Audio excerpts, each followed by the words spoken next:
Bonjour, aujourd'hui je voulais vous parler des 3 erreurs en fait à éviter absolument sur les réseaux sociaux. Donc l'erreur numéro 1, c'est prioriser la quantité versus la qualité. Donc, autant au niveau des contacts que du contenu, il y a beaucoup de gens qui préfèrent prioriser la quantité, donc publier énormément de contenu et ajouter énormément de contacts. Par contre, ce qui est important à savoir, c'est que les contacts que vous ajoutez sur votre réseau, il faut absolument que ce soit des contacts qualifiés. En fait, ce qui veut dire que c'est des contacts qui rentrent dans votre clientèle cible. Même chose pour le contenu. Il faut que le contenu soit de qualité et qu'il soit qualifié et adapté à votre clientèle cible.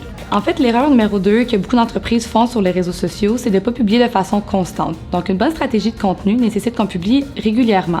Ça ne veut pas dire publier nécessairement à tous les jours, mais ce qui veut dire que quand vous allez établir votre calendrier, par exemple qu'à chaque mardi, vous voulez donner un astuce conseil aux personnes qui vous écoutent ou à votre auditoire et créer de l'engagement, c'est nécessaire de suivre cette constance-là, en fait, pour que les gens ils s'attendent à recevoir ce type de contenu telle journée. Donc, vraiment d'être persévérant, parce qu'une stratégie de contenu, c'est pas du jour au lendemain qu'on a de l'engagement. Même si on n'a pas beaucoup d'engagement au début, souvent par la suite, les gens nous suivent quand même, puis on génère de l'engagement dans le fond au fil du temps. Donc, surtout d'être persévérant.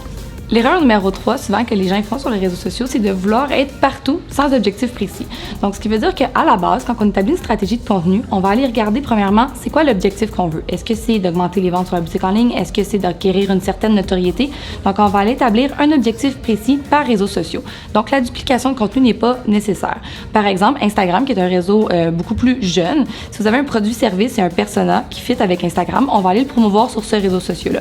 Par contre, si vous avez, par exemple, un produit qui est plus pour les gens qui sont nécessairement un petit peu plus âgés, bien, la clientèle sur les gens qui suivent, en fait, qui sont sur Facebook, c'est des gens qui sont des fois un petit peu plus âgés. Donc, on va aller publier ce type de contenu-là sur Facebook. Donc, c'est vraiment important d'avoir un objectif clair de où qu'on veut aller avec le réseau social qu'on utilise.